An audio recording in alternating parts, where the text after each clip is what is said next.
course that's designed to give you some exercises in tactical loading, shooting while on the move, proper use of cover. You'll also do some lateral movement and some combat or out of battery reloads, but we're not going to elaborate on those a whole lot. In this course of fire, we're going to give you an opportunity to practice some tactical reloads. We're going to demonstrate 3 different tactical reloads that are pretty common. And whenever you hear us say perform a tactical reload, you can choose one of the 3 that we're going to demonstrate right here.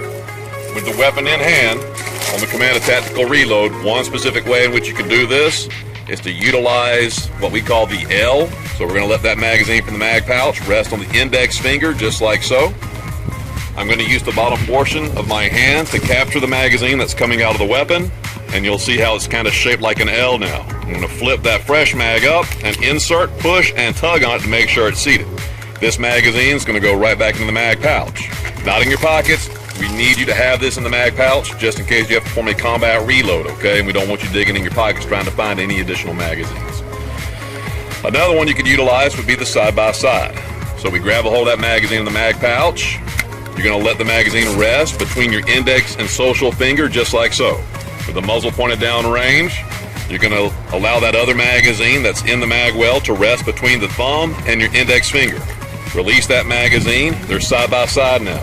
The fresh magazine goes across, push, and pull on it. Make sure it's seated, okay? And then this magazine goes right back into the mag pouch. If you have a hard time juggling 2 things at one time, another method would be the retention method. I take the magazine out of the weapon. I hold on to it somewhere, like underneath the arm, for example. I grab a fresh magazine and insert it into the magazine well and tug on it. This only includes one additional step, therefore it's a little bit slower. So there's 3 different decisions right there you can make in your tactical reloads. Tactical reloads are also commonly referred to as an in-battery reload, meaning that you already have a loaded weapon, but you want to top off the weapon or insert a magazine that's fully loaded so that you have a fully loaded weapon when you go back into a fighting situation. Performing a tactical reload should be done at your discretion, whenever you have the opportunity to do so. A bad idea is when someone's shooting at you, hey, I need to do a tactical reload. You don't want to do a tactical reload at that point in time. If you already have ammo in the weapon, you should be shooting back. So tactical reload should be done when you have sufficient cover, distance, or time. All of those things give you tactical options to perform your tactical reloads. During the course of fire, we're going to be doing a little bit of movement. It's going to be a real simple step. Don't add anything extra to this. It's going to be pushing off to one side or the other, stepping off that X. If we're looking down at our feet, from your toe to your heel, you got a line. From your toe to your heel, you got a line. In essence, we have that X. We want to be able to step off that X to be able to maximize our distance out of range of our bad guy that we're engaging. So when we're pushing off this X, if I were to step to the left, I'm going to drive with my right leg. I'm just going to push as I step completely off that X. If I wanted to step to the right, I'm going to drive with my left leg. Just push and move. There's no extra steps that need to be done. It's nice and simple. That nice, simple step, moving to the right, to the left, that's all you need. Speaking of movement, as well as stepping off the X to the right or left, we're going to be engaging our targets. We're going to be moving forward and backwards. As we move forward with weapon in hand, in order to keep that weapon on target, we want to think of our legs as springs. Keep those knees bent as we're moving forward. We've got our arms pressed out. As we're moving forward, thinking of our legs as springs, we want to go heel to toe. So as we're taking that step out, you're going to land first on your heel, roll that foot to the toe as you push off into your next step. So to kind of exaggerate it, heel to toe, heel to toe. When we're moving backwards, the same concept applies. I'm going to be using momentum to go backwards. I'm going to be pushing off with that driving leg, and I'm going to be rolling now from toe to heel. As we're pushing back, toe to heel. We don't want to straight leg it. If we straight leg it, it's going to cause a lot of movement and bounce in that weapon. Keep those legs bent like a spring. Push off, toe to heel, toe to heel. On this course of fire, you'll notice that the barricades are actually set up a little bit further ahead of where we're actually starting in this course. That's because when you're utilizing cover properly, you want to stay back and away from cover, especially during situations in which you actually don't need an illumination device like a flashlight or anything like that as a light source. So we have plenty of light down here around the target area. We have plenty of light right here as well, so we can stay back and away from cover to perform a proper angular search. When getting ready to perform a proper angular search, all we're going to do, we're going to make sure that we're completely behind cover here, meaning my toes, knees, hips are completely behind cover. If my toes or knees point in one direction or the other from around cover, my knee will go in that direction, which drags my hips out from around cover, which exposes a half part of my body here. But if I keep my knees and my feet and everything, pelvic girdle towards that barricade, and just shift my weight from one foot onto the other, I'm able to present as small of a target as possible of myself while getting a lot of that individual in my sight picture while engaging, and then return to cover like so. In this course of fire, you're going to have a shoot target and a no-shoot target.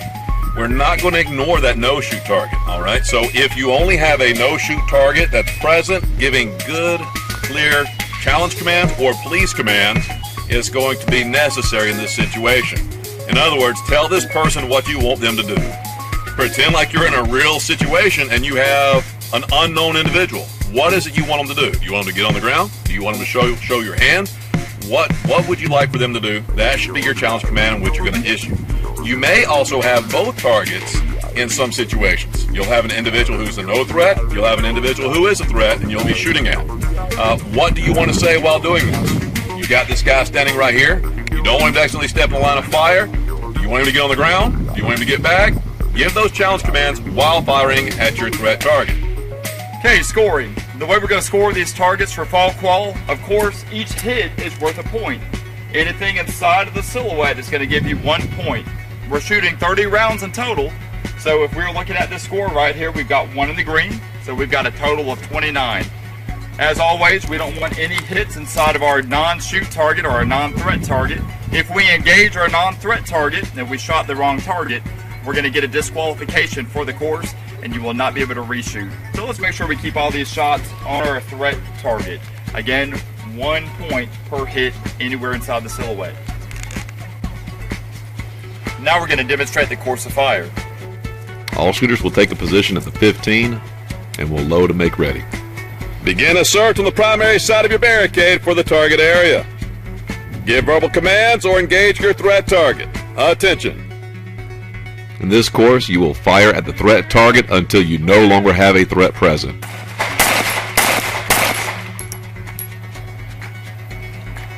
Alright, shooters, perform a tactical reload. We'll give you plenty of time to perform your tactical reloads. Use one of the 3 reloads that were demonstrated earlier. Begin a search on the primary side of your barricade for the target area. Engage your threat target or give verbal commands. Attention.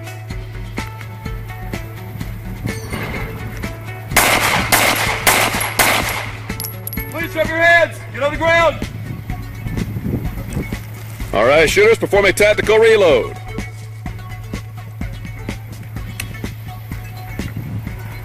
On the command to move, we're going to move together to the 7-yard line. Do not go beyond the 7.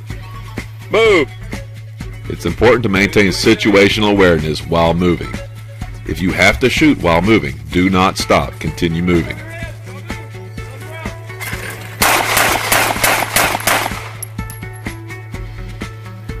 All right, shooters, on the turn of the targets, get off the X and engage, or give verbal commands.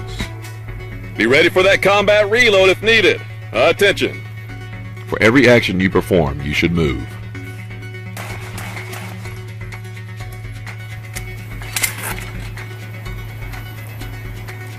All right, shooters, go ahead and position yourself in such a way that you're not going to run into your barricade. On the command to move, we're going to move back to the 15-yard line. Move. Maintain situational awareness. Make sure you're moving with the group. Be prepared to respond to the targets. If you run out of ammo before the rest of the group, continue to practice your movements for the remainder of the course of fire.